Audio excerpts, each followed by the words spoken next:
Assalamualaikum warahmatullahi wabarakatuh. Waalaikumsalam warahmatullahi wabarakatuh. Alhamdulillah wassalatu wassalamu ala Rasulillah wa ala alihi wa sahbihi wa mawalah. Wa ashhadu an la ilaha illallah wahdahu la syarikalah wa ashhadu anna Muhammadan abduhu wa rasuluh. Salawatu rabbi wa salamu alaihi wa ala alihi wa ashabihi wa man sara ala nahjihi wastanna bi sunnatihi ila yaumil qiyamah. Alhamdulillah, puji syukur kita haturkan kehadirat Allah Subhanahu wa taala. Allah kumpulkan kita bersama dengan komunitas Ahlus Sunnah, memiliki anggota keluarga yang mereka mencintai sunnah Nabi sallallahu alaihi wasallam. Dan semoga kelak nantinya kita diwafatkan dalam keadaan sebagai muslim Ahlus Sunnah. Amin Allah. Salah satu di antara doa yang sering dibaca oleh Imam Ahmad bin Hanbal rahimahullah, beliau mohon kepada Allah, Allahumma amitna alal islami was sunnah. Ya Allah, matikanlah aku dalam posisi sebagai muslim Ahlus Sunnah. Karena ketika seorang hamba meninggal dalam keadaan sebagai muslim Ahlus Sunnah, berarti dia telah berhasil mewujudkan kalimat syahadatain, la ilaha illallah, yang itu merupakan gerbang seorang muslim. Muhammad Rasulullah, berarti dia adalah orang yang selalu berkomitmen dengan sunnah Nabi sallallahu alaihi wasallam. Karena itu para ulama mengatakan al-islamu huwa sunnah was sunnatu hiyal islam. Inti dari Islam adalah sunnah dan sunnah itulah Islam. Sunnah yang dimaksud di sini adalah ajaran Nabi sallallahu alaihi wasallam. Sehingga ketika kita disebut atau ketika kita ingin berusaha untuk hidup dalam sunnah, artinya bagaimana kita hidup dalam mengamalkan semua ajaran Nabi sallallahu alaihi wasallam. Dan di antara keistimewaan muslim Ahlus Sunnah, Allah berfirman dalam Al-Qur'an, yauma tabyaddu wujuhun wa taswaddu wujuh. Pada hari kiamat kelak ada manusia yang wajahnya berubah menjadi putih dan ada manusia yang wajahnya berubah menjadi hitam. Kata Ibnu Abbas radhiyallahu anhuma, yauma tabyaddu wujuhu ahli sunnati wal jamaah. Besok di hari kiamat wajahnya Ahlus Sunnah wal Jamaah akan menjadi putih, wa taswaddu wujuhu ahli bid'ah wal furqah. Sementara wajahnya orang yang enggak suka dengan sunnah, yang benci dengan sunnah, yang amalannya tidak sesuai sunnah, mereka wajahnya akan berubah menjadi hitam. Allah Subhanahu wa taala kumpulkan kelak di yaumil qiyamah setiap hambanya sesuai dengan latar belakang agamanya ketika di dunia. Oleh karena itulah, selalu menjaga komitmen menjadi muslim Ahlus Sunnah harus kita perjuangkan sampai titik terakhir, yaitu sampai kita mati. Doa yang tadi dibaca oleh Imam Ahmad, kalau bisa semuanya hafal ya. Allahumma amitna alal islami was sunnah. Ya Allah, matikan aku sebagai muslim Ahlus Sunnah. Salawat dan salam semoga selalu tercurah untuk junjungan Nabi Agung Muhammad sallallahu alaihi wasallam. Dan kita disyariatkan untuk memperbanyak salawat terutama di hari Jumat.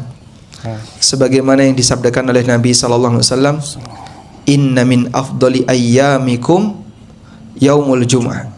Sesungguhnya hari yang paling agung adalah hari Jumat. Fiha khuliqa Adam, fihi khuliqa Adam, wa fihi nafkhun, wa fihi saqun. Di hari Jumat itu Adam diciptakan, dan di hari Jumat terjadi kiamat. Sehingga Rasulullah sallallahu alaihi wasallam sebut ini adalah hari yang istimewa. Fa'akthiru fihi minas salati alayya, maka perbanyaklah memberikan salawat kepadaku. Sehingga di hari yang istimewa kita ingat manusia yang istimewa. Sebab hari Jumat itu disebut dengan Sayyidul Ayyam, pemimpin semua hari. Sedangkan Nabi Muhammad SAW disebut sebagai Sayyidul Anam, pemimpin bagi semua umat manusia. Maka di hari Sayyidil Ayyam kita banyak memberikan salawat kepada Sayyidul Anam. Allahumma salli wa sallim ala nabiyyina Muhammad wa ala alihi wa sahbihi wa man tabi'ahum bi ihsanin ila yaumiddin. Allahumma salli wa sallim ala nabiyyina Muhammad. Berkaitan dengan salawat, tidak ada tempat khusus untuk bersalawat, tapi ada waktu khusus untuk bersalawat. Sehingga kalau kita mau menyampaikan salawat dan salam untuk Rasulullah SAW, tidak harus ke kota Mekah atau ke kota Madinah atau ke Masjid Nabawi, tidak harus. Siapapun bisa memberikan salawat untuk Nabi Muhammad SAW dimanapun dia berada. Sehingga Anda di Bandung bisa ngasih salawat, Anda yang ada di pelosok-pelosok yang mungkin tidak bisa dijangkau ya, kecuali oleh helikopter. Siapapun yang berada di daratan bumi ini, dia bisa menyampaikan salawat untuk Nabi SAW. Tapi ada waktu yang istimewa, yaitu waktu ketika hari Jumat. Karena ini adalah hari yang istimewa, maka kita berikan salawat kepada manusia yang istimewa. Jadi berapa kali kita bersalawat di hari Jumat? Sebanyak-banyaknya. Anda sudah berapa kali? Ya? Anda sudah berapa kali? Nggak dihitung, Pak, terlalu sedikit. Ya. Makanya dalam situasi ketika nganggur ya, ketika di kendaraan, ketika Anda di perempatan nunggu lampu merah, lagi nunggu kajian ya, biasanya orang kalau lagi ngumpul keinginannya apa, Pak? Ngobrol. Maka barangkali kalau kita sudah persiapan kajian, lagi ngumpul, sebaiknya jangan ngobrol. Anda gunakan untuk berzikir atau membaca salawat atau kalimat-kalimat thayyibah yang lainnya. Baik. Dan tidak lupa kita mengucapkan jazakumullah khairan kepada keluarga Pak Yadi yang telah menyediakan kita fasilitas untuk bisa kajian di tempat ini. Semoga Allah Subhanahu wa taala menjadikan tempat tinggal beliau sebagai tempat tinggal yang barokah. Kita mau bahas tentang mengamalkan sunnah Nabi sallallahu alaihi wasallam sehari semalam. Tidak ada manusia yang sejarahnya lebih lengkap dibandingkan Rasulullah sallallahu alaihi wasallam. Karena para sahabat merekam apapun yang beliau lakukan, sampai hal kecil-kecil, bahkan sampai dimulai dari bangun tidur sampai tidur kembali, bahkan sampai posisi Nabi SAW tidur. Karena tidak ada manusia yang perbuatannya ketika ditiru bisa menghasilkan pahala selain satu orang, yaitu Nabi SAW. Sebab beliau dijadikan oleh Allah Subhanahu wa taala sebagai uswah hasanah. Laqad kana lakum fi Rasulillahi uswatun hasanah liman kana yarjullaha wal yawmal akhir. Sungguh pada diri Rasulullah SAW ada uswatun hasanah bagi kalian. Allah menegaskan demikian, kata Al-Hafidh Ibnu Katsir, hadza aslun azimun fit ta'assi bin Nabi sallallahu alaihi wasallam. Ayat ini merupakan landasan yang paling kuat berkaitan dengan kewajiban kita untuk meniru Nabi sallallahu alaihi wasallam. Karena satu-satunya manusia yang ketika perbuatannya ditiru bisa menghasilkan pahala hanya beliau. Sehingga orang kalau niru orang tuanya, niru saudaranya, niru tokoh agamanya, niru kiainya, ustadznya, nggak ada jaminan benar. Tapi kalau niru Nabi sallallahu alaihi wasallam pasti benar, terutama di bagian yang bukan kekhususan bagi beliau sallallahu alaihi wasallam. Baik, saya mau tanya. Siapa namanya, Pak? Rama. Baik. Menurut Bapak, siapa manusia yang paling dekat hidupnya dengan Bapak? Pasangan hidup. Istri ya. Kalau Bapak saya kasih tugas, coba tuliskan sirah sejarah istri Bapak. Kira-kira jadi berapa jilid, Pak? Kenal kok sudah kenal aja tahunya. Ya namanya menulis kan berarti yang sudah diketahui ya. Kira-kira jadi berapa jilid? Enggak banyak. Jadi berlembar-lembar ya. Kita kalau menulis sejarah orang yang paling kita kenal dari mulai lahir sampai dia gede, saya tahu betul Pak anak saya ini Pak. Dari mulai dia sebelum dilahirkan, kemudian dia lahir, dia anak-anak sampai sekarang dia lulus kuliah. Sekarang coba orang tuanya tuliskan sejarah anakmu. Kira-kira sanggup berapa jilid? Gak sampai tebal, paling cuma 5 halaman, 6 halaman udah kehabisan story nih Pak. Banyak udah habis. Karena banyak di antara perbuatan kita yang tidak berarti. Sehingga karena tidak berarti, tidak ada nilai arti yang penting untuk kita tulis, maka kita lupakan. Dan ini tidak berlaku untuk Rasulullah SAW. Semua yang ada pada diri beliau dijelaskan dengan detail oleh para sahabat. Makanya berkaitan dengan buku sejarah Nabi SAW itu kan ada banyak jenis. Ada buku yang membahas tentang perjalanan hidup beliau secara umum, dari mulai sebelum beliau dilahirkan, sebelum beliau jadi nabi, ketika masih anak-anak, ketika beliau dewasa sebelum jadi nabi, sampai jadi nabi, sampai akhirnya wafat beliau. Ini yang disebut dengan kitab Sirah Nabawiyah.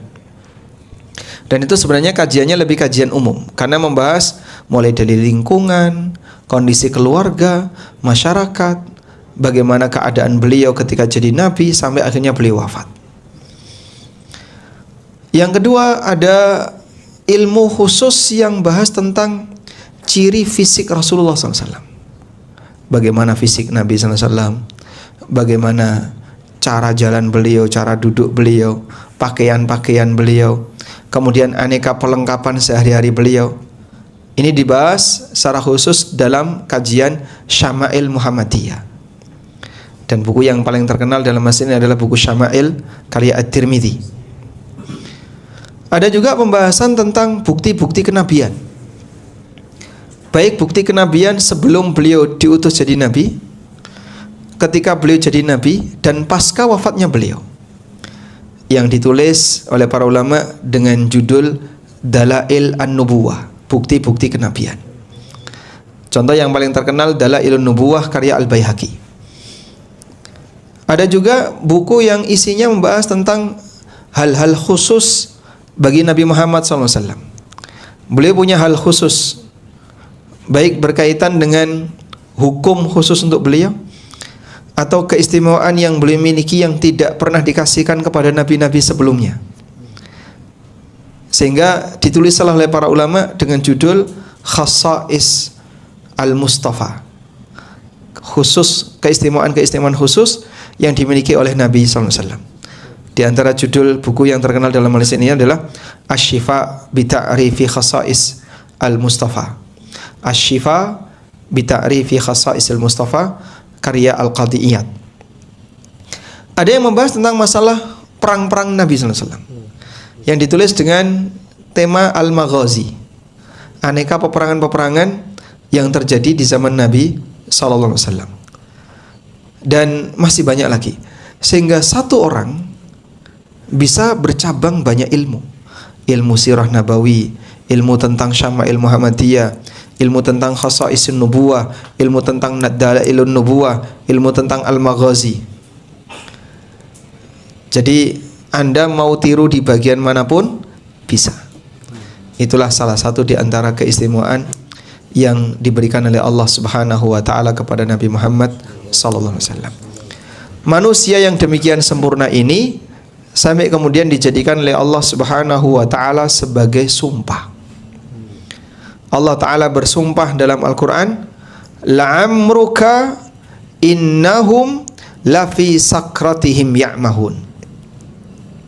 Ketika Allah bercerita tentang kaumnya Nabi Lut yang mereka bangkang kepada Nabi Lut, Allah Subhanahu wa taala bersumpah, la'amruka, demi umurmu wahai Muhammad,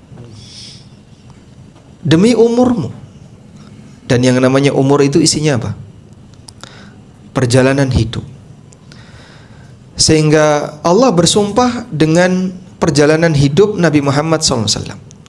Tidak ada manusia yang perjalanan hidupnya dijadikan oleh Allah sebagai sumpah selain Nabi Muhammad SAW. Sampai Abul Jauza, beliau membawakan riwayat dari Ibnu Abbas ketika menafsirkan ayat ini. Ibnu Abbas mengatakan, Innallaha lam yakhluq nafsan akrama min Muhammadin sallallahu alaihi wasallam fa innahu aqsama bihayatihi. Atau kama qala radhiyallahu anhu, Allah tidak pernah menciptakan makhluk yang lebih mulia dibandingkan Nabi Muhammad sallallahu alaihi wasallam.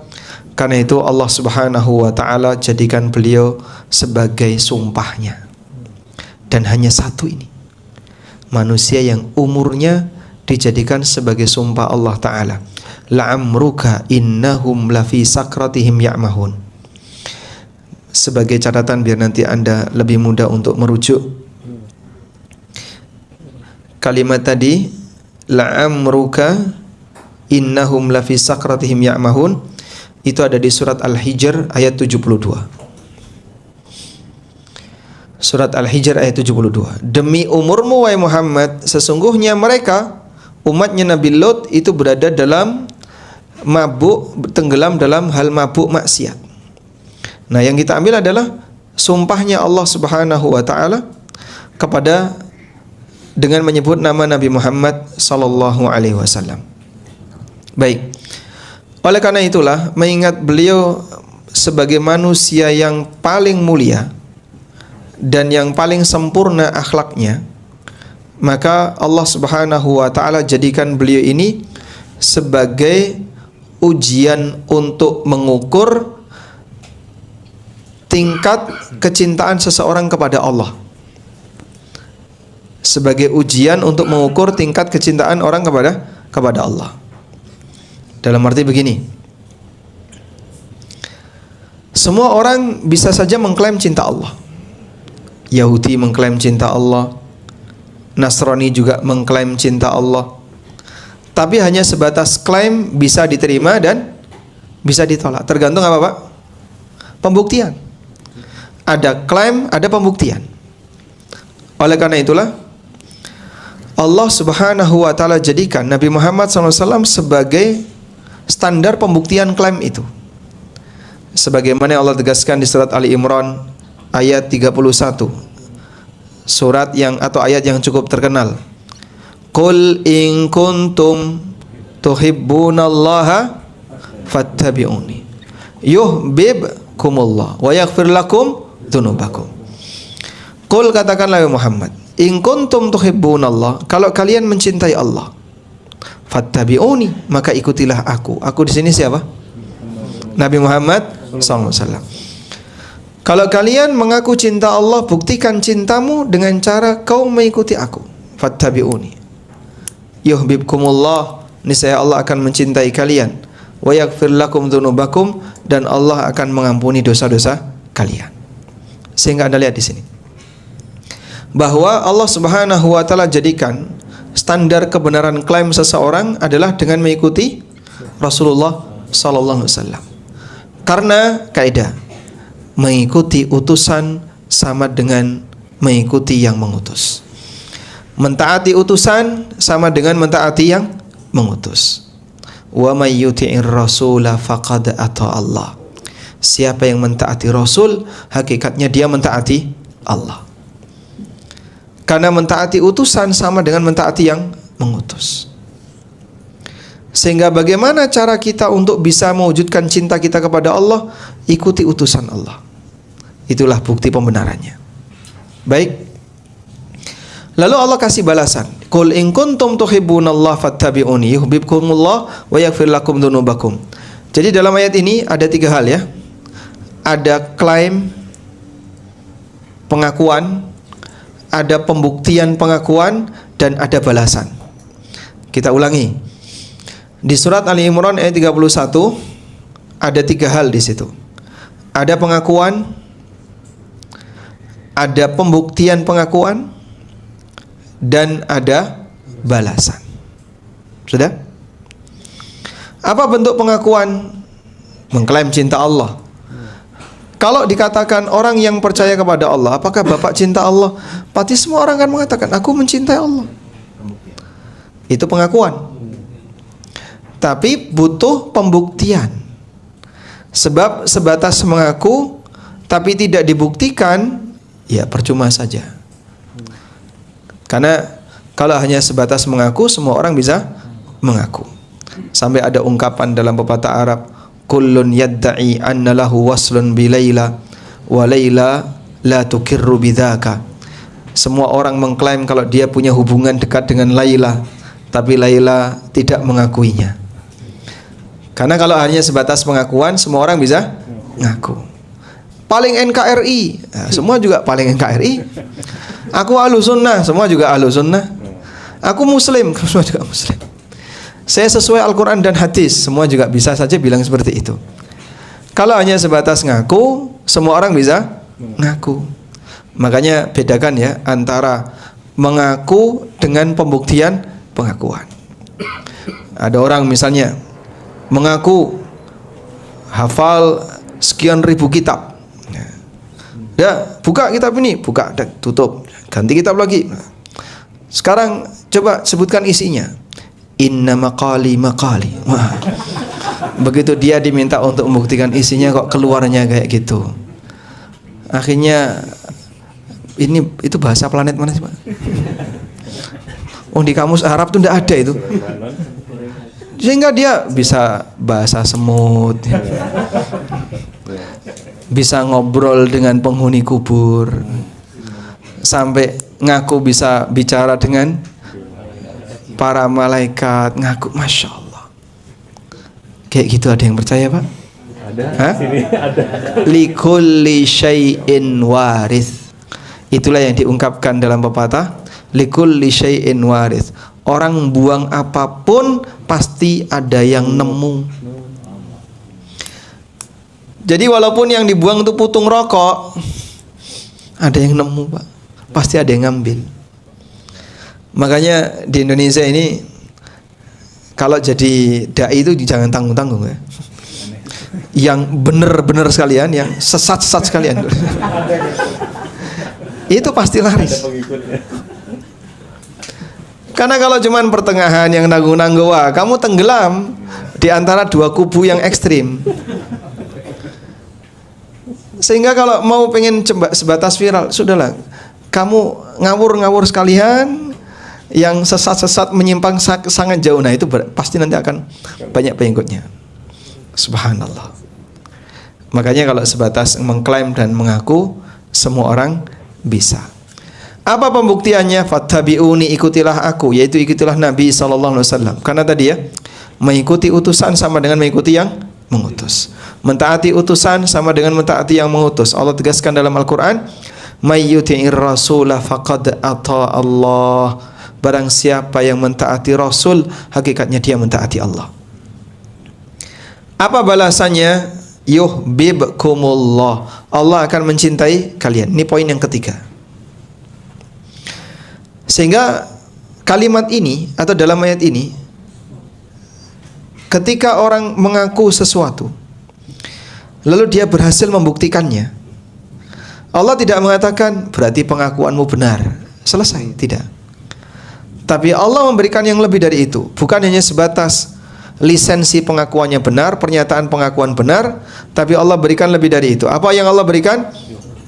Allah akan mencintai kamu. Sehingga balasannya lebih dari sebatas apa yang dia lakukan. Karena kan kalau orang seperti ini ya, siapa yang ngaku rajin ibadah, buktikan. Terus dia buktikan, oh berarti sekarang benar pengakuanmu, selesai. Tapi ternyata tidak seperti itu. Allah berikan balasan yang lebih. Yuhibbukumullah wa yaghfir lakum dzunubakum. Allah akan mencintai kalian dan mengampuni dosa kalian. Sehingga apa sumber untuk bisa mendapatkan cinta Allah? Bagaimana cara untuk bisa mendapatkan cinta Allah? Ikuti utusan Allah, ikuti Nabi sallallahu alaihi wasallam. Kemudian Allah juga memberikan jaminan wa yaghfir lakum dzunubakum, dan Allah akan mengampuni dosa kalian. Sehingga di samping dicintai oleh Allah, yang bersangkutan akan diampuni dosanya. Baik, setelah kita paham ini, saya tanya, mana yang lebih penting? Mencintai atau dicintai?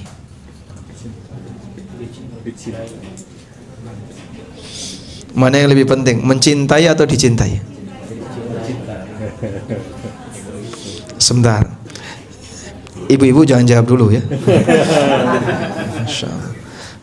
Siapa namanya Pak? Pak Oki. Baik. Anda lebih suka mencintai atau dicintai? Lebih mencintai. Lebih suka mencintai, walaupun tidak dicintai. Masya Allah. Pejuang sejati. Tanpa pamrih. Masya Allah. Siapa Ustaz? Ray. Lebih suka mencintai atau dicintai? Dicintai saya. Dicintai. Baik. Jadi kalau kita bicara tentang interaksi hamba dengan Allah, maka yang lebih penting mencintai Allah atau dicintai Allah? Hah? Yang lebih penting yang mana? Dicintai. Karena kalau orang sudah dicintai oleh Allah, bisa barang tentu dia mencintai Allah. Tidak mungkin aku benci Allah. Kok dicintai Allah? Tidak mungkin.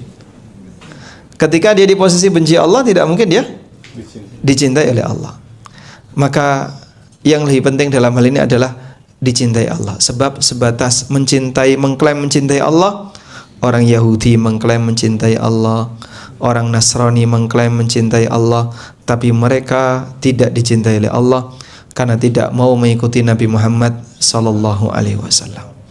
Nah, disinilah kita bisa lihat bahwa bentuk pengagungan kita kepada Rasulullah adalah dengan sallallahu alaihi wasallam, adalah dengan mengikuti beliau, bukan dengan merayakan hari kelahiran beliau.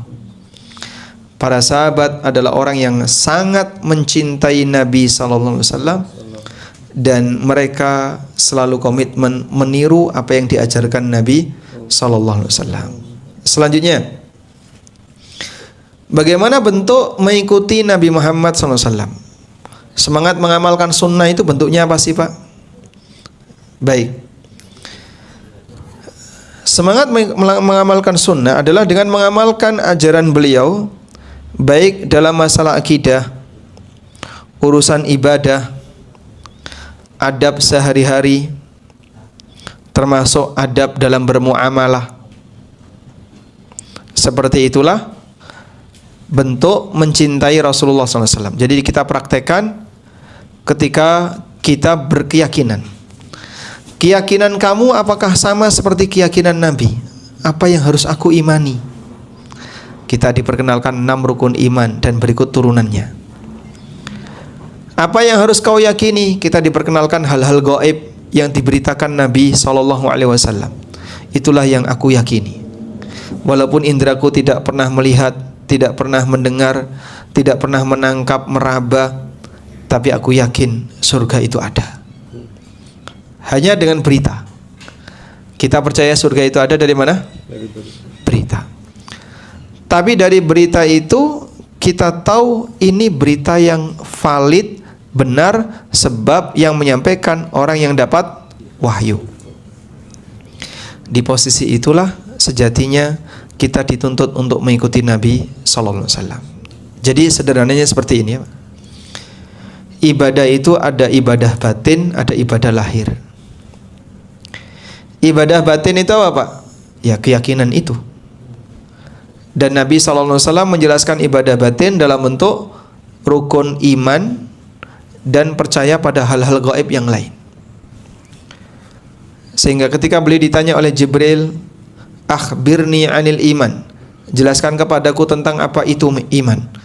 Nabi SAW menjelaskan, al-imanu an tu'mina billahi wa malaikatihi wa kutubihi wa rusulihi wal yaumil akhir wa an tu'mina bil qadari khairihi wa syarri. Beliau sebutkan 6 rukun iman.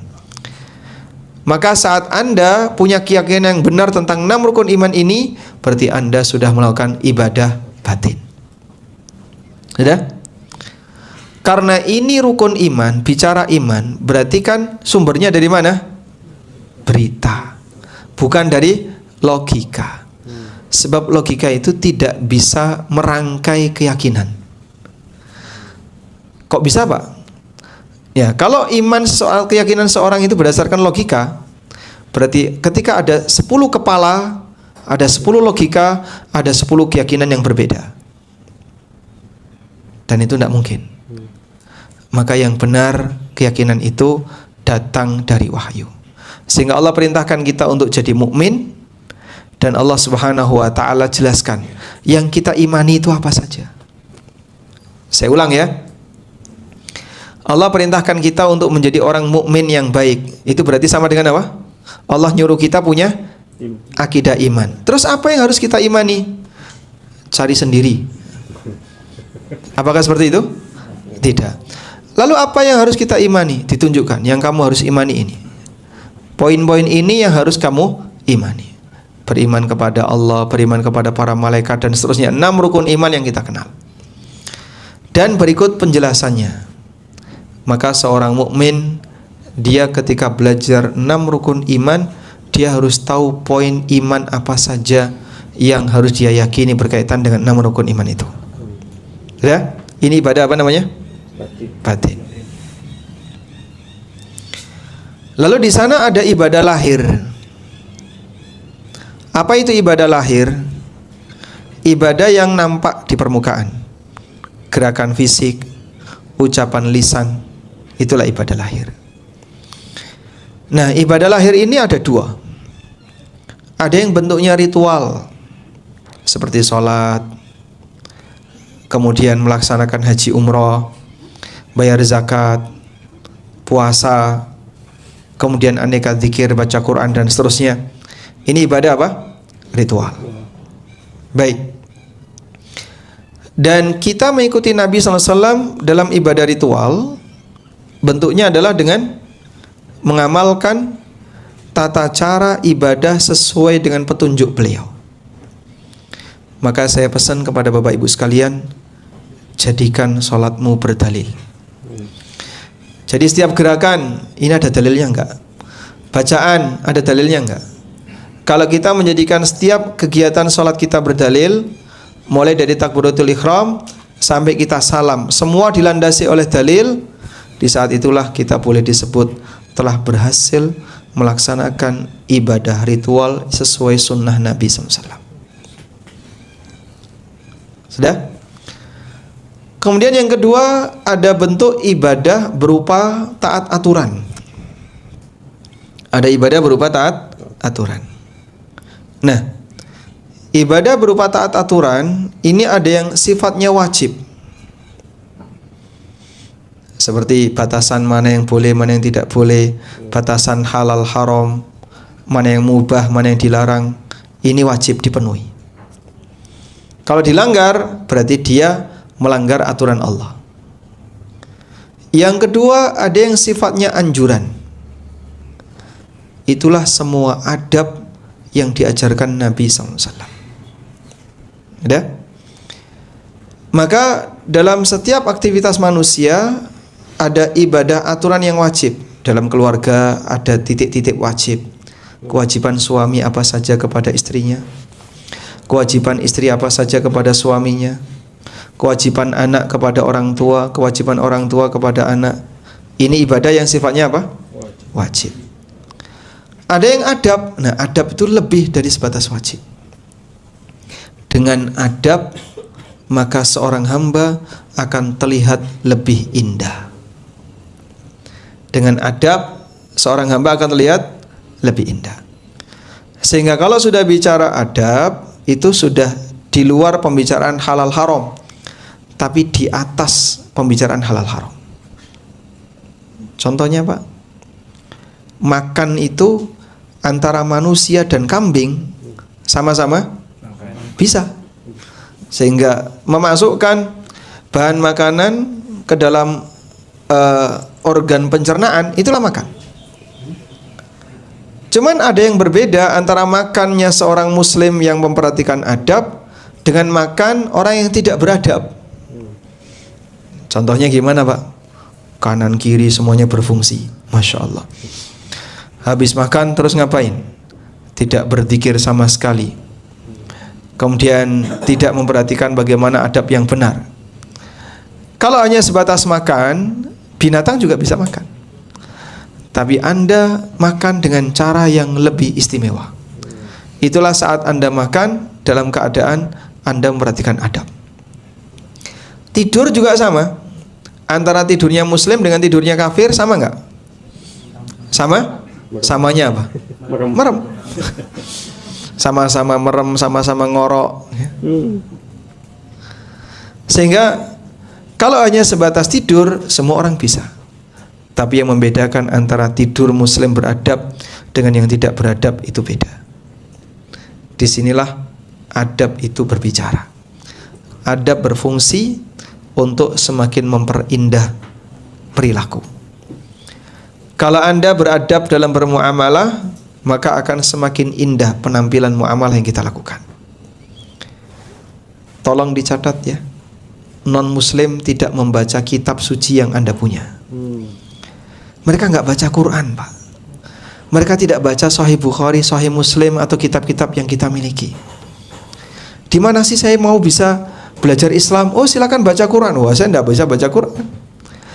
Oh, kalau begitu silakan baca Sahih Bukhari. Sahih Bukhari itu apa? Oh, non-muslim kok ditawari Sahih Bukhari.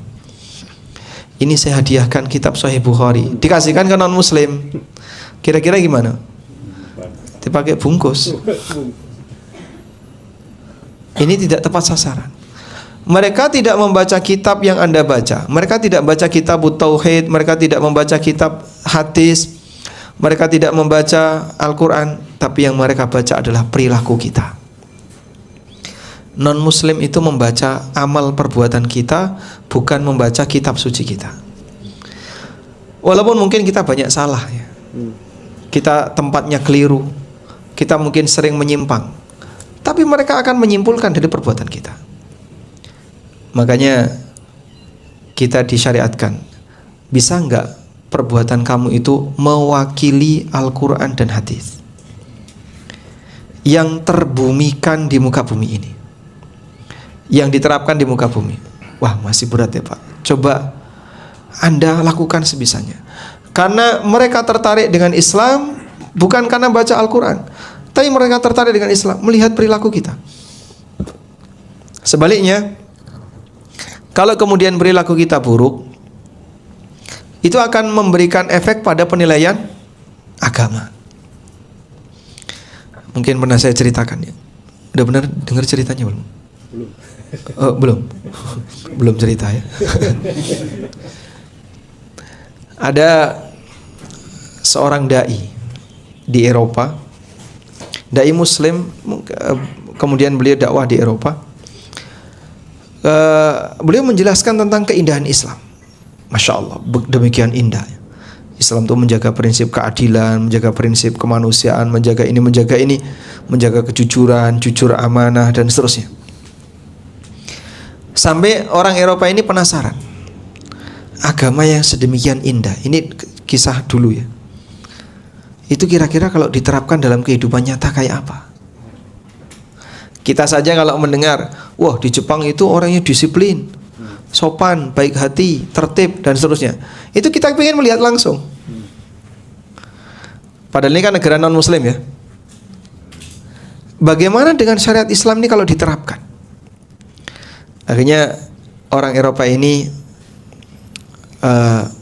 pengen lihat langsung ke negara muslim, minta izin. Kira-kira di negara mana saya bisa melihat agamamu kamu diterapkan? Dibawalah dia ke Pakistan kalau tidak salah, untuk dijadikan sebagai sampel yang mewakili seperti apa Islam dibumikan. Masya Allah, begitu lihat langsung, kok beda seperti yang kau ceritakan. Itu baru sampai Pakistan loh Pak, belum sampai Bandung Pak. Ya. Kira-kira kalau saya Bandung kayak apa? Oh seperti ini kah? Potret Muslim itu kayak gini. Subhanallah. Sampai kemudian ulama itu mengatakan, Al-Islamu mahjubun bil muslimin. Islam itu keindahannya tertutupi oleh kaum muslimin. Jadi kalau sekiranya kita tidak maksimal dalam menjalankan agama, lalu dilihat oleh orang lain. Bahkan kita menampakkan hal yang buruk ketika berinteraksi dengan orang lain, maka mungkin orang akan menilai kita seperti inilah orang muslim itu. Padahal agama kita nggak mengajarkan demikian. Namun pelanggaran yang kita lakukan itu dianggap telah mewakili agama kita.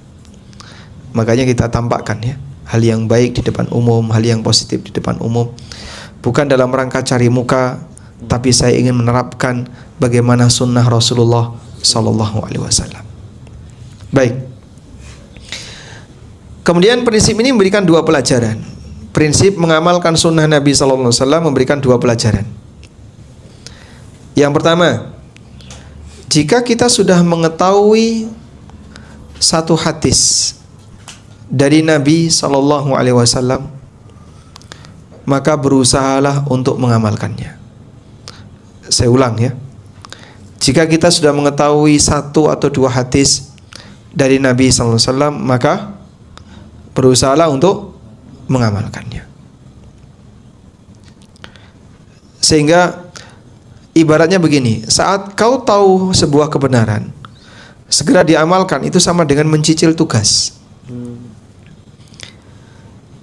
Karena inti dari ilmu adalah untuk diwujudkan dalam bentuk amaliyah, bukan hanya sebatas jadi wawasan dan pengetahuan.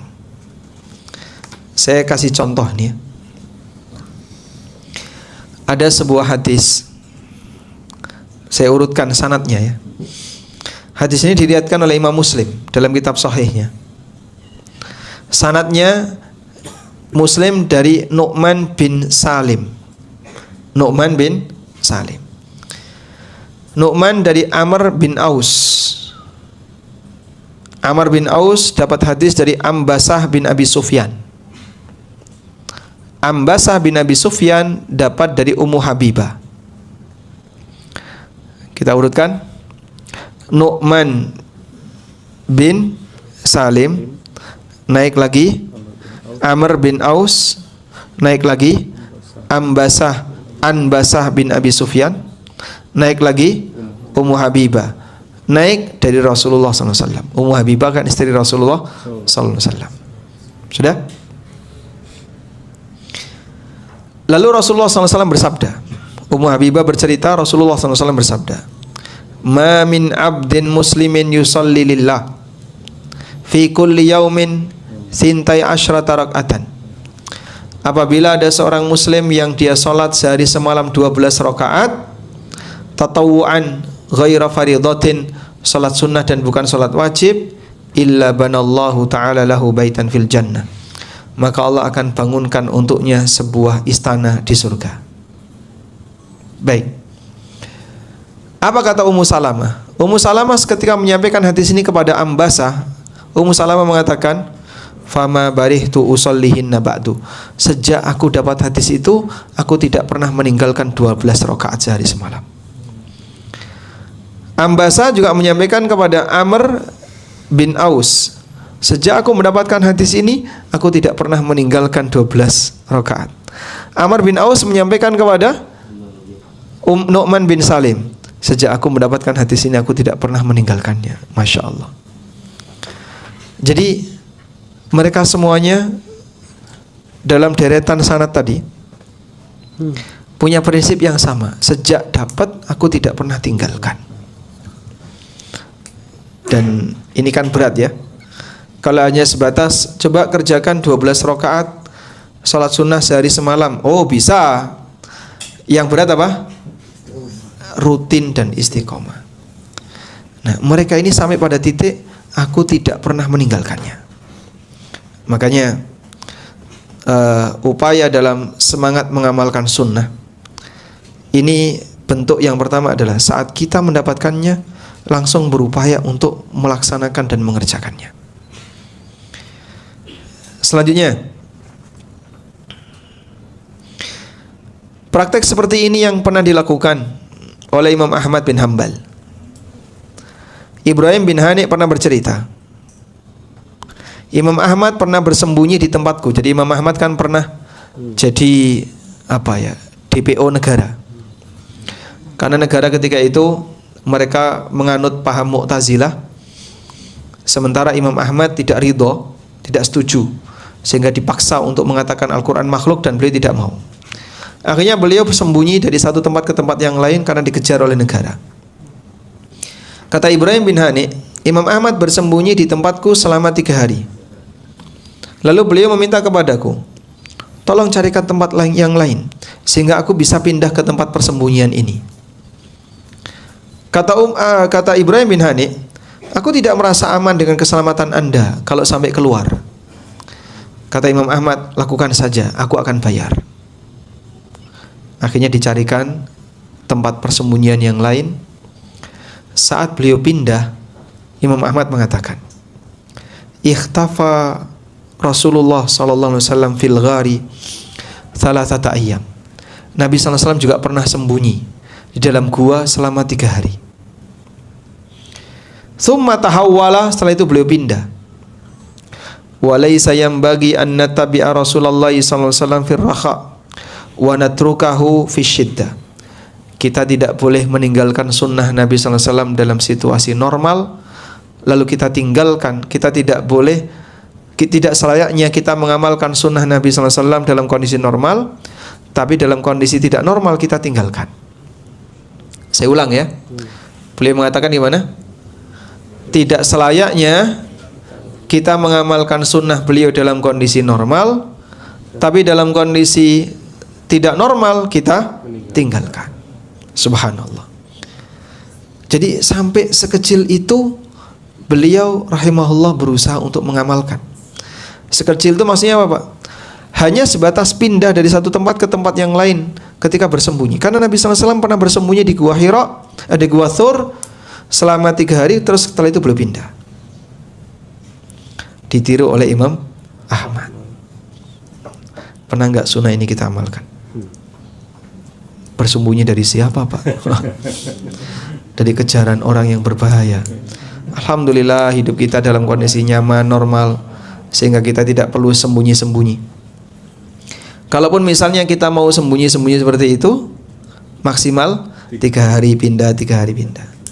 Inilah makna mengamalkan sunnah Nabi SAW. Jadi setiap kali dapat sunnah yang baru, semangat untuk apa? Mengamalkan. Kemudian makna yang kedua, jadi yang dimaksud mencintai sunnah Nabi SAW adalah setiap kita beramal itu selalu dilandasi dengan dalil. Setiap kita beramal, terutama amal keagamaan, selalu dilandasi dengan dalil. Sehingga kenapa kamu lakukan ini? Saya punya dalil. Kenapa kamu lakukan ini? Saya punya dalil. Maka aktivitas kita akan menjadi aktivitas yang bernuansa dalil. Karena setiap amal yang kita lakukan dilandasi dengan dalil. Subhanallah. Kalau bisa sampai seperti ini, seorang hamba ibarat dia mencelupkan dirinya ke dalam semua ajaran Nabi sallallahu alaihi wasallam. Makanya Allah sebut Islam itu sebagai sibghah. Sibghatallah wa man ahsanu minallahi sibghan wa man ahsana minallahi sibghatan liqaumi yu'minun. Ini adalah celupan dari Allah. Dan siapa yang lebih baik daripada celupan Allah? Karena kalau dia sudah tenggelam dalam semua aktivitas yang berdalil, maka seluruh amaliyahnya sesuai dengan petunjuk Nabi SAW akan kelihatan semakin indah. Baik. Sampai seorang ulama yang bernama Sufyan Ats-Tsauri pernah mengatakan, "In istata'ta alla tahukka ra'saka illa bisunnah faf'al." Kalau kamu bisa tidak menggaruk kepalamu kecuali ada dalilnya, lakukanlah. Saking semangatnya apa? Menyesuaikan diri dengan dalil. Jadi, Bapak kalau makan kok pakai tangan kanan, kenapa? Oh, Nabi SAW perintahkan seperti ini. Anda kalau makan kok pakai 3 jari? Ya, ini bisa pakai 3 jari, maka aku praktekkan 3 jari. Kalau nggak bisa 3 jari, Pak, ya jangan dipaksakan. Misalnya apa? Bubur Pakai 3. Makan bubur DPR 3 jari. Ya. Ya enggak bisa dipaksakan. Tapi kalau bisa misalnya makan tempe, gorengan, bisa enggak 3 jari? Bisa. Kadang ada orang yang mempermasalahkan, masa sih makan 3 jari? Wah, kayak apa aja. Lah, yang makan pakai sumpit enggak kau permasalahkan? Malah mempermasalahkan yang 3 jari. Ya. Dan makan 3 jari ini pun hanya berlaku untuk apa? Makanan yang bisa diambil pakai 3 jari. Kalau nggak bisa Pak, ya sudah, jangan paksakan 3 jari, pakai sendok misalnya. Sudah? Tapi jangan dikomentari ya. Karena ini sunnah Nabi sallallahu alaihi wasallam. Sebagaimana yang disebutkan dalam Sahih Bukhari bahwa Nabi sallallahu alaihi wasallam kalau makan beliau menggunakan 3 jari. Ngikuti itu ada dalilnya enggak? Ada. Itulah yang dimaksud semangat mengamalkan sunnah. Jadi mendasari aktivitas yang kita lakukan dengan dalil.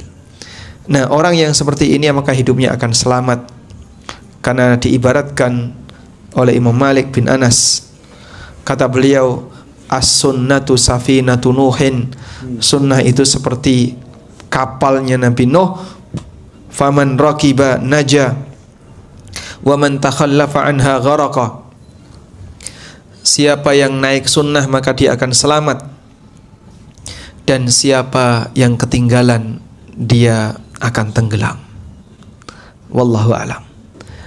Karena Anda sudah mulai mengantuk. Masya Allah. Ngantuk nggak Pak? Hah? Yang benar. Ngantuk gitu kok. Ngantuk itu sunnahnya apa? Hah? Tidur ya. Wudu. Ya. Baik, mungkin demikian sebagai pengantar. Semoga bermanfaat. Wassallallahu ala nabiyyina Muhammadin wa ala alihi wa sahbihi wasallam. Alhamdulillah. Jazakallah khairan Ustaz atas ilmu yang telah diberikan. Silakan bagi akang-akang dan teteh sekalian. Izin Ustaz, ini barangkali teman-teman ada pertanyaan. Silakan, mangga.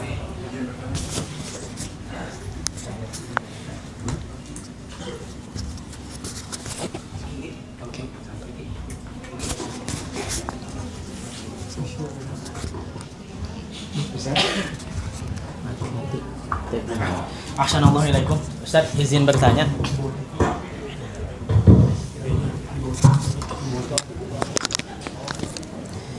Assalamualaikum Ustaz, izin bertanya. Saya di keluarga besar dulu ada di kalangan tradisionalis Ustaz. Mungkin Ustaz paham arahnya kemana. Alhamdulillah setelah itu saya belajar dan menemukan banyaknya perbedaan tata cara ibadah Ustaz. Seperti itu. Akhirnya juga jadi sempat ramai gitu di rumah. Sempat disesatkan seperti itu karena tiba-tiba meninggalkan yang selama ini diajarkan di keluarga kita. Bagaimana sikap kita Ustaz terhadap hal tersebut? Sedangkan yang saya ketahui juga bahwasanya amalan keluarga kami itu bersandar kepada dalil tapi melalui ijtihadnya ulama-ulama gitu Ustaz. Maksudnya ketika ditanya ini dalilnya mana? Ini dalilnya perkataan Imam Fulan seperti itu. Boleh nggak berdalil dengan perkataan Imam Fulan yang mungkin Ana sih berhusnuzon para ulama juga tentunya berdalil ya Ustaz ya. Seperti itu. Jazakallahu khairan. Baik. Kalau Anda bertanya bagaimana cara menyikapi perbedaan di tengah keluarga. Jadi ada berbeda mungkin di sini dua pertanyaannya. Pertanyaan yang pertama berkaitan dengan menyikapi perbedaan keluarga. Pertanyaan yang kedua berkaitan dengan sikap kita ketika mereka menyampaikan alasan. Jadi kita memang perlu sabar ya. Sebab hidup ini kan pasti ada gesekan. Dan Allah mengatakan dalam Al-Qur'an, "Wa ja'alna ba'dakum li ba'din fitnatan atasbirun. Kami jadikan sebagian kalian menjadi fitnah bagi sebagian yang lain sejauh mana kalian bersabar. Oleh karena itulah dalam hal ini kita dituntut untuk banyak bersabar.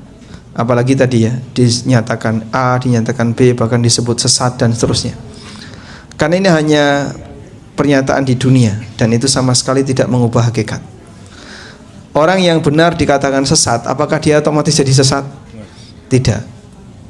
Sehingga kalau ada orang yang sudah berada di atas jalan yang lurus, kalau dia disebut orang yang menyimpang, orang yang sesat, Nabi Muhammad SAW kan dulu dijuluki apa? Sobi'ah. Sobi'ah. Sobi'ah itu orang yang menyimpang, tidak sejalan dengan agama umumnya masyarakat. Itulah yang disebut dengan kaum Sobi'ah. Saat orang itu menjadi orang yang baik, tapi dia dijuluki A, dijuluki B, Nabimu SAW dulu juga mengalami yang sama. Maka perlu sabar. Selanjutnya Pak, sabar itu gimana? Sabar bukan berarti diam ya. Tapi kita tidak terlibat balasan komentar, namun kita memberikan pengaruh sebisanya. Sehingga mungkin kalau ada grup keluarga, kita ngasih sesuatu di grup itu, kita ngasih pernyataan apa di grup itu, dan seterusnya. Walaupun kalaupun ada gesekan, kita lebih milih apa? Diam. Namun memberikan pengaruh untuk berbuat baik bagi mereka sebisanya. Selanjutnya yang kedua, boleh nggak sih kita beramal dengan cara mengikuti perkataan ulama? Kalau perkataan ulama ini bentuknya adalah menjelaskan dalil, boleh. Jadi misalnya dalil A terus ditegaskan oleh ulama dengan A++, nah, maka ini bentuknya penjelasan, silahkan. Tapi kalau perkataan ulama ini tidak sesuai dengan dalil, ya tentu saja kita harus memilih dalil, bukan perkataan ulama. Dan ini yang diajarkan oleh semua ulama. Sampai Imam Asy-Syafi'i rahimahullah pernah mengatakan, kalau kau menjumpai idza wajadtum ma aqulu khalafas sunnah fatrahu ilal jidar. Kalau kau menjumpai ada ucapanku yang menyalahi sunnah, buang saja ucapanku ke tembok. Buang ucapanku ke tembok. Karena beliau tidak ingin ucapannya diikuti, padahal sudah jelas itu menyalahi sunnah. Kok bisa Pak perkataan beliau menyalahi sunnah? Ya namanya manusia yang tidak maksum, sehingga memungkinkan untuk salah ketika beristihad. Karena tidak ada manusia yang maksum, maka jika kita menjumpai kebenaran dalam dalil, kemudian itu bertentangan dengan perkataan siapapun, maka yang kita pakai apa? Dalil. Wallahu a'lam. Jazakallahu. Barakallahu fiik, jazakallahu khairan. Silakan bagi mungkin bagi akhwat boleh ditulis pertanyaannya karena ini sedang ada trouble mungkin dengan mikrofonnya. Mungkin silakan bagi ikhwan ada yang belakang nih, belakang. Apakah dalam sunnah itu ada tingkatan-tingkatan pahalanya enggak? Yang kita misalnya sunnahnya rasa ringan gitu, katakanlah minum pakai tangan kanan, itu apa tingkatan pahalanya sama dengan misalnya kita melaksanakan sholat rawatib gitu? Ya. Kalau kita melaksanakan sunnah, apakah di situ ada tingkatan-tingkatan pahala? Jawabannya ada. Makanya ada istilah sunnah muakkadah yang ditekankan, dan ada yang ghairu muakkadah yang tidak ditekankan. Sehingga nilai dari sunnah yang ditekankan dengan yang tidak ditekankan itu berbeda. Semakin kuat nilai penekanannya, maka pahalanya semakin besar. Acuannya begini, apapun yang tidak pernah ditinggalkan oleh Nabi SAW itu sunnah muakkadah. Tidak hanya sebatas masalah ibadah, termasuk juga berkaitan dengan masalah kegiatan harian beliau. Nabi SAW selalu seperti ini. Oh, berarti ini memang sangat ditekankan. Nah, itu bisa kita pelajari dengan membaca buku-buku hadis ya. Mungkin yang paling gampang untuk diakses ya, Riyadhus Shalihin atau Bulughul Maram. Wallahu a'lam. Baik. Alhamdulillah, barakallahu fiik. Silakan bagi akhwat, bagi ibu-ibu, barangkali ada yang mau bertanya terkait dengan sunnah Nabiullah Nabi Muhammad SAW. Silahkan. Bismillahirrahmanirrahim. Assalamualaikum Ustaz. Aku izin bertanya, bagaimanakah sunnah atau adab ketika guru itu datang ke satu ruangan gitu ketika kajian? Karena saya pernah melihat video ada satu pemateri atau apa ya, saya nggak tahu juga sih beliau guru atau bukan. Tapi ketika datang itu MC-nya bilang mari kita bersolawat untuk menyambut, katanya gitu. Terus akhirnya semua jamaahnya bersolawat sambil ya mungkin ada yang menderu-deru gitu bersolawatnya. Nah agak bingung ya, yang datang itu pematerinya perempuan dan kajian ini tuh banyak banget jamaahnya Ustadz gitu, sampai puluhan ribu gitu. Dan ya yang saya bingung itu, yang saya resahkan, ini banyaknya akhwat juga gitu, memang kajian akhwat gitu. Nah pematerinya pun akhwat gitu, tapi juga ada panitia yang campur baur gitu. Nah yang agak saya bikin bingung itu ketika bersolawat, apakah maksudnya solawatnya itu tetap kepada Rasul atau dengan niat solawat kepada guru atau pemateri yang datang gitu Ustaz. Syukran, jazakallahu khair. Jazakallahu khair. Coba. Barakallahu fiik. Jadi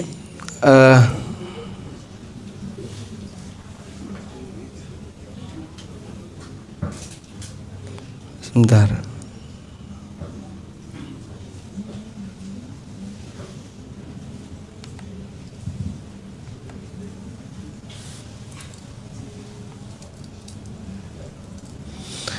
Baik, ini saya bacakan satu hadis dulu ya. Berkaitan dengan bagaimana adab dalam menyambut orang yang datang. Ada yang diperbolehkan, ada yang dilarang. Yang dilarang itu apa, Pak?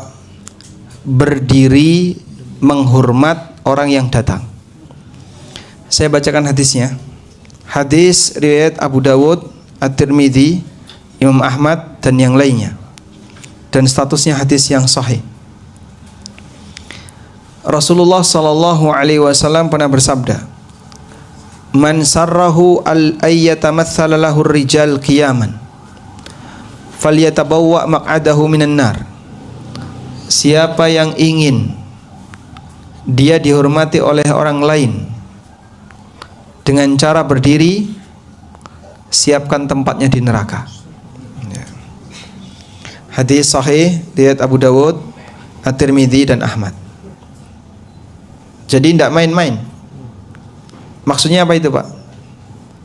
Siapa yang merasa bangga, si A telah datang kepada para undangan, dimohon untuk berdiri. Nah, dia bangga dengan itu. Itu dikatakan oleh Nabi sallallahu alaihi wasallam, "Falyatabawwa maq'adahu minan nar." Maka sebagai tamu undangan kita nggak boleh berdiri, sudah? Nah ini yang dimaksud dengan berdiri menghormat. Kemudian yang kedua, ada berdiri yang bentuknya boleh, yaitu berdiri menyambut. Berdiri menyambut itu ustadz datang atau siapa datang, kita mendekat ke dia untuk menyambut. Kita berdiri mendekat ke dia untuk menyambut, salaman, kemudian rangkulan dan seterusnya. Ini boleh. Kalau yang kedua ini termasuk bagian dari sunnah Nabi SAW. Jadi Nabi SAW kalau di rumahnya kedatangan Fatimah radhiyallahu anha, maka Rasulullah SAW berdiri dan menyambut Fatimah radhiyallahu anha. Maka menyambut itu bergerak mendekat untuk menyambut orang yang datang, dan itu sunnah. Kalau berdiri menghormat orang yang datang, dia tidak menyambut, cuman berdiri saja menghormat orang yang datang. Yang kedua ini hukumnya dosa besar, sampai diancam oleh Nabi SAW dengan neraka. Nah, saya nggak tahu yang model bacaan tadi, meskipun kita paham bahwasanya Nabi Muhammad SAW tidak pernah mengajarkannya. Padahal berkali-kali sahabat sudah siap, Nabi SAW baru datang. Nabi Muhammad SAW datang, ayo baca sholawat semasjid. Tak ada. Dan beliau kan datangnya telat. Kalau Jumatan itu sunnahnya imam datang telat. Tidak ada amal yang dianjurkan untuk datang telat kecuali khatib Jumat. Karena khatib Jumat begitu masuk masjid langsung naik mimbar, gak pakai sholat sunnah, qobliyah ataupun tahiyatul masjid, tapi langsung naik mimbar. Maka hal yang sama juga bisa kita lakukan. Nah, dari situlah tidak ada praktek di mana para sahabat diajarkan untuk membaca salawat ketika Rasulullah SAW datang. Padahal salawat untuk Nabi SAW di hari Jumat itu termasuk salawat yang paling afdol. Baik, maka dari sini apa yang tadi diceritakan oleh penanya, ketika pembicaranya datang kemudian jamaah semuanya diminta salawat, ya ini tidak ada dasarnya. Nabi SAW berkali-kali datang ditungguin oleh para sahabat dan mereka tidak menyambut dengan salawat. Wallahu a'lam. Alhamdulillah, jazakallah khairan kasiran Ustaz. Barakallahu fikum. Kadang-kadang kita juga kan tidak boleh ya Ustaz tanya ini, khususnya bagi kami orang awam, ini nggak ada dalilnya gitu ya. Tapi kadang-kadang kita suka tanya aja gini, Bapak punya dalil tidak kenapa melakukan ini? Tapi kadang-kadang kita suka di counter attack tuh dengan ngajimu belum selesai katanya. Ngajimu belum tuntas, belum jauh. Tanpa mereka tuh bilang dalilnya apa. Cuma gitu aja. Jadi Bapak maaf melakukan ini ada dalilnya. Wah, ngaji sampean tuh belum beres, belum selesai katanya. Itu umum sekali Ustaz. Ya. Dikatakan demikian. Nah, yang sudah selesai tolong beritahu. Saya kan belum selesai. Kalau Bapak sudah merasa selesai, tolong kasih tahu biar nanti saya tiru. Memang yang namanya orang kalau disalahkan kan dia dalam posisi tidak aman ya. Kalau sudah tidak aman, dia akan balik nyerang. Itu yang paling gampang. Dan ketika dia tidak punya tameng dan senjata, maka yang paling gampang adalah menjatuhkan karakter yang menyerang. Ngajimu belum selesai, ngajimu kurang jauh, ngajimu kurang adoh, ngajimu kurang jauh. Dan di komen YouTube juga sama, ngajimu kurang, ini ustadznya ngajinya kurang jauh. Ya. Padahal bisa jadi ustadznya ngajinya sampai Timur Tengah. Sementara dia sendiri nggak pernah sampai ngaji di sana. Wallahu a'lam. Terima kasih Ustaz. Silakan bagi ikhwan atau akhwat ada yang mau bertanya. Ya, Ustaz, izin bertanya, mungkin kaitannya lebih ke motivasi ya. Kalau kita belum mampu mengamalkan semua sunnah gitu, apa sih prioritas pertama yang harus dilakukan supaya kita tuh kayak merasa terbebani tapi tetap istiqomah gitu.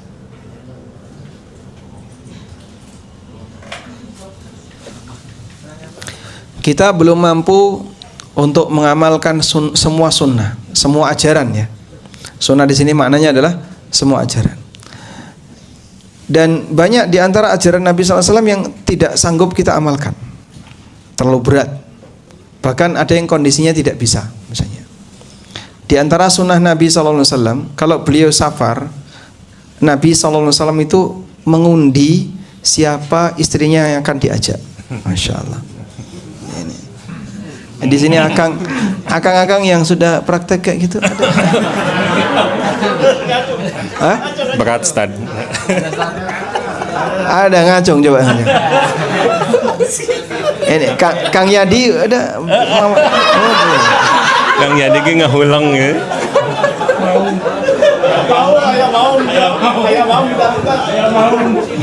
Oh, udah OTW.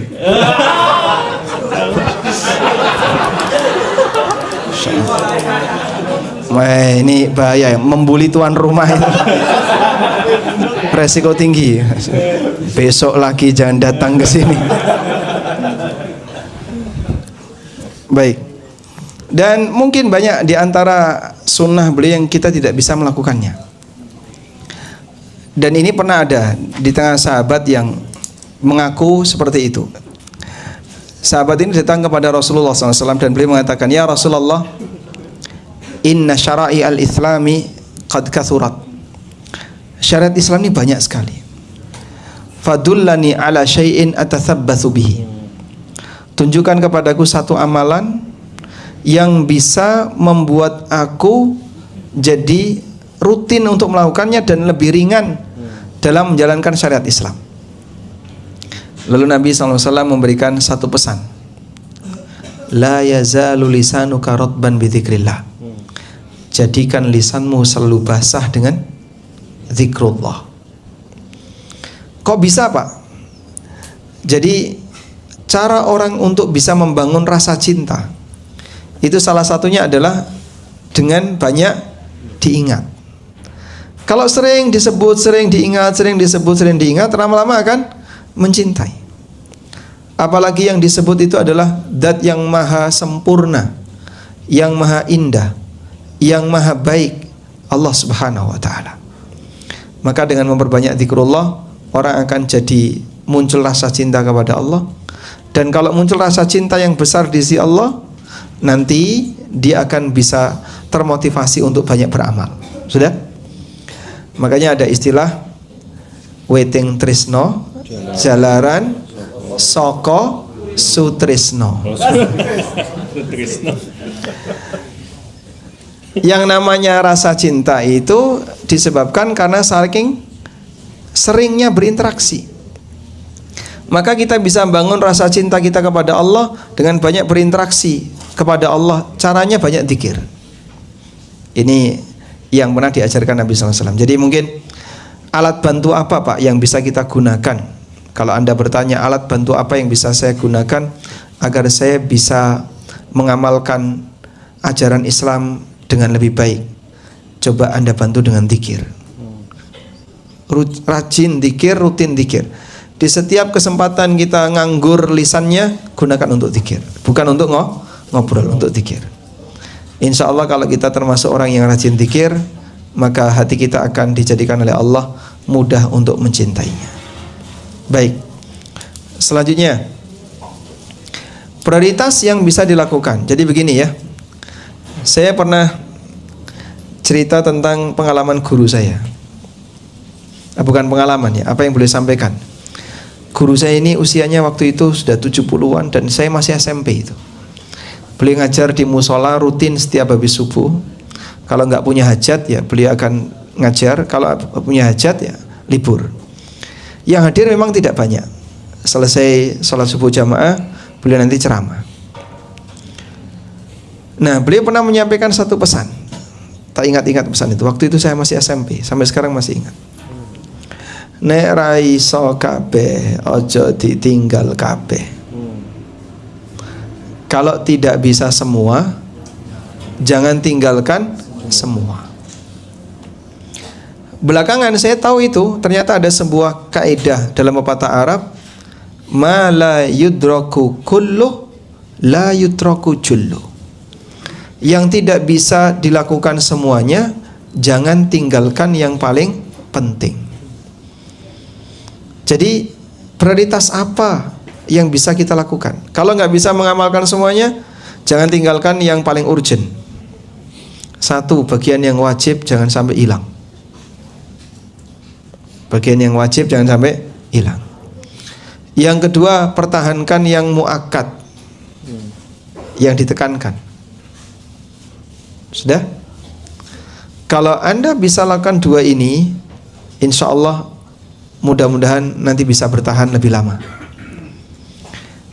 Dan lakukan hal yang sederhana, mulai dari mini habit.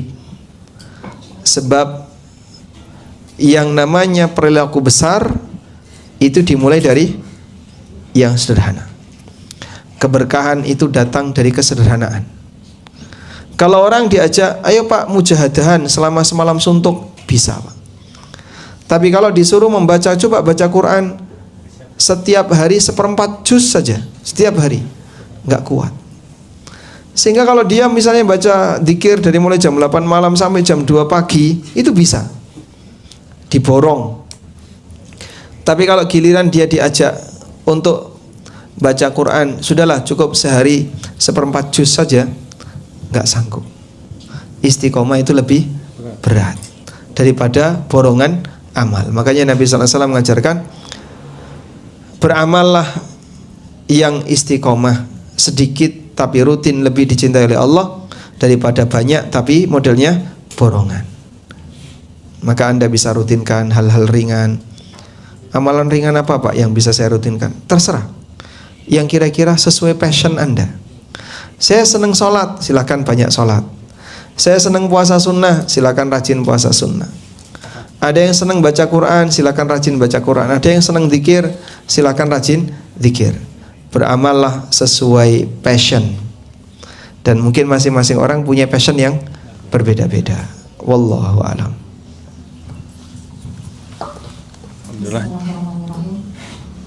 Aku Ustaz izin bertanya perihal sunnah ketika kita ziarah. Itu kan biasanya dilakukan oleh laki-laki.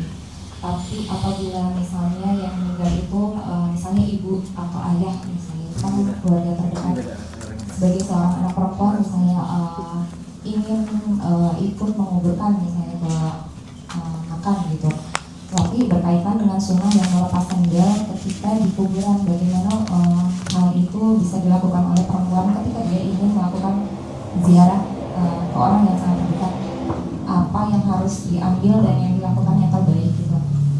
Dari Assalamualaikum warahmatullahi wabarakatuh. Waalaikumsalam warahmatullahi wabarakatuh. Apakah bentuk menghormati jenazah itu harus ikut datang ke makam? Ataukah tidak harus?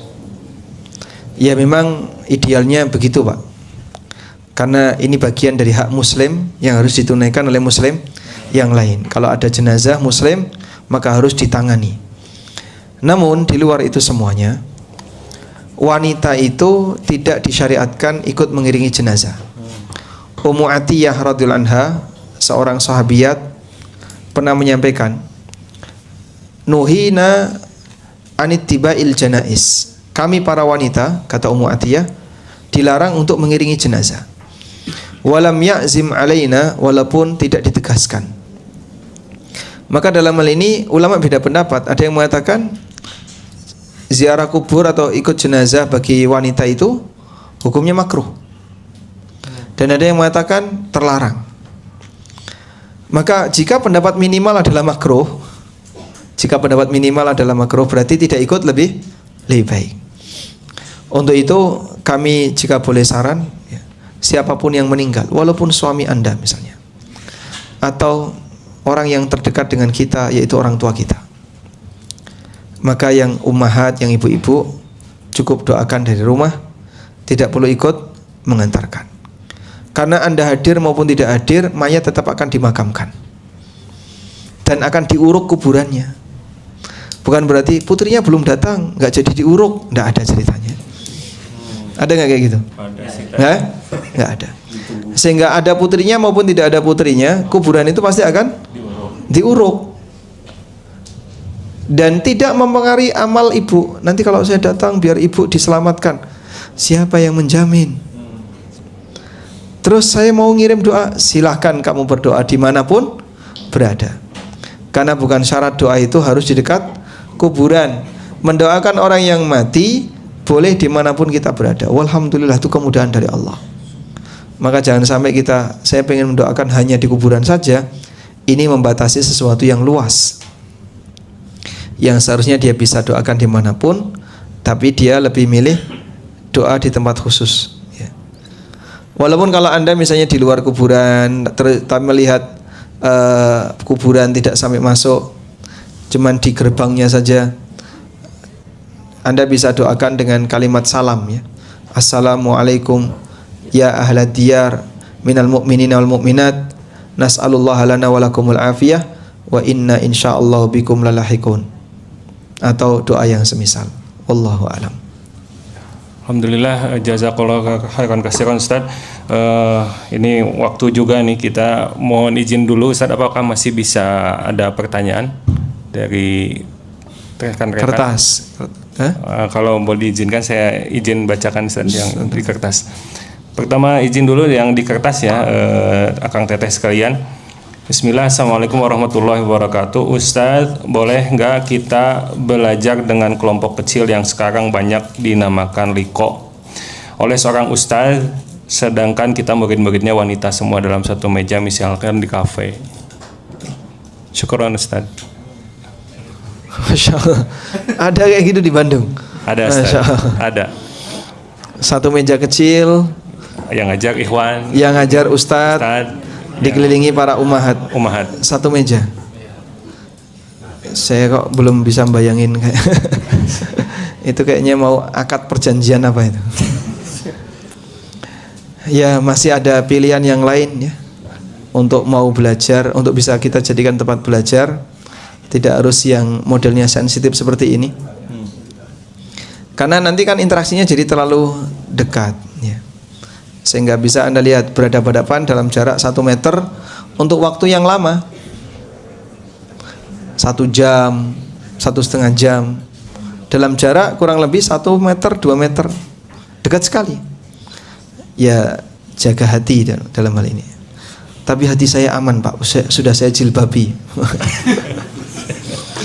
Makanya jangan dilepas. Sehingga normalnya ya tidak demikian. Ya memang boleh-boleh saja ceramah di depan para wanita. Tapi kalau dalam kelompok kecil 1 meja layaknya seperti mahramnya, ya maka mungkin seperti ini dari sisi kepatutan kurang patut ya. Tidak pantas. Wallahu alam. Bahasa Sundanya apa kalau tidak pantas? Tepantes, tepantes. Ya, karena kurang pantas maka sebaiknya jangan dilakukan. Alhamdulillah, jazakallah khairan katsiran. Silakan mungkin tinggal 1-2 pertanyaan lagi ya. Barangkali ada dari Ikhwan. Oh, izin satu aja. Mungkin ini pertanyaan terakhir ya ibu-ibu. Ini pertanyaan terakhir sebelum Ustadz melanjutkan acara di tempat berikutnya. Silakan. Silakan Bu. Oh ya. Assalamualaikum warahmatullahi wabarakatuh, Ustaz. Salam. Ustaz, ini sebenarnya mungkin pertanyaannya apa ya? Gini Ustaz, intinya kan untuk saya pribadi, saya itu baru mengetahui kurang lebih tahun lalu kalau misalnya jawaban dari Assalamualaikum itu Waalaikumsalam warahmatullahi wabarakatuh gitu. Kenapa kalau misalnya di kita itu Ustaz, yang kita tahu itu dulu itu kenapa jawabannya itu hanya Waalaikumsalam aja? Apakah artinya sama? Apa nggak apa-apa? Apa harus dibetulkan jadi Waalaikumsalam warahmatullahi wabarakatuh? Gitu Ustaz. Jazakallah khair. Barakallah. Baik, sebenarnya kasus tentang zikir tapi tidak serius itu banyak ya. Tidak hanya sebatas salam saja. Bahkan termasuk ketika orang zikir setelah sholat karena kejar target. Sehingga dia yang ketika baca beberapa zikir tertentu jumlahnya banyak. Subhanallah, subhanallah, subhanallah. Jadi subhanallah malah nggak kelihatan. Alhamdulillah, alhamdulillah, alhamdulillah, alhamdulillah, alhamdulillah, alhamdulillah, alhamdulillah. Alhamdulillah jadi apa? Alhamdulillah, alhamdulillah. Allahu Akbar, Allahu Akbar, Allahu Akbar. Pernah nggak dengar kayak gitu? Pernah. Illah, illah, illah, illah, illah, illah, illah, illah, illah. Itu apa itu? Jadi akhirnya malah nggak jelas. Ya makanya kita kalau mau zikrullah yang menenangkan itu kayak gimana? Ya baca dengan penuh serius. Syukur bisa meresapi. Alhamdulillah, alhamdulillah, alhamdulillah. Jadi syukur bisa meresapi. Ya memang bukan syarat zikir itu harus keluar suara. Tapi umi-umi bibir atau lidah itu harus tetap ada. Kalau masalah keluar suara ini hanya masalah volume saja. Sudah? Termasuk juga orang ngasih salam itu kadang, mohon maaf, ini yang memberi salam ya kurang serius. Waalaikum. Apa yang Anda dengar? Assalamualaikum. Assalamualaikum. Apa? Assalamualaikum. Oh salamnya ndak ada kok. Waalaikum. Waalaikum. Waalaikum. Tinggal mikum dok. Jadi kan sebenarnya dia nggak kasih salam. Salam itu kalau ada kata assalam. Boleh pakai salam saja, nggak pakai alif lam. Boleh pakai assalam yang lebih lengkap. Ya. Yang lebih bagus assalam. Assalam itu alif lam di sini punya makna ya. Jadi Anda menyebut book dengan the book itu sama atau beda? Beda ya. Karena ketika ada alif lamnya di situ bisa mengandung makna luas atau mengandung makna menyeluruh. Sehingga kita mengucapkan assalamualaikum, seluruh keselamatan semoga tercurah untuk kamu. Tapi kalau waalaikum, iki opo tuh? Kalau ada yang ngomong kayak gitu, waalaikum. Jawabnya apa? Waalaikum. Ini mengubah teks salam. Ya sudahlah, yang sedih assalamualaikum. Nah, jawabnya waalaikumsalam. Bedanya apa, Pak? Kalau yang memberi kalimatnya assalamualaikum, berarti dia pakai yang baik, dia gunakan yang sempurna. Semoga seluruh keselamatan tercurah untukmu. Dan kita diajarkan kaidah, kalau menjawab salam, jawablah yang lebih baik atau minimal sama. Maka kita jawab waalaikumsalam. Dia pakai alif lam, saya jawab pakai alif lam. Assalam, ada alif lamnya. Tapi kalau waalaikumsalam itu nggak pakai alif lam. Dan secara makna beda. Bisa dipahami? Baik. Waalaikumsalam itu waalaikum tanpa alif lam. Salam. Tapi kalau waalaikumsalam berarti ada alif lam di kata assalam. Nah, kita perjuangkan bisa mengucapkan kata assalam dengan melibatkan alif lam. Wallahu a'lam.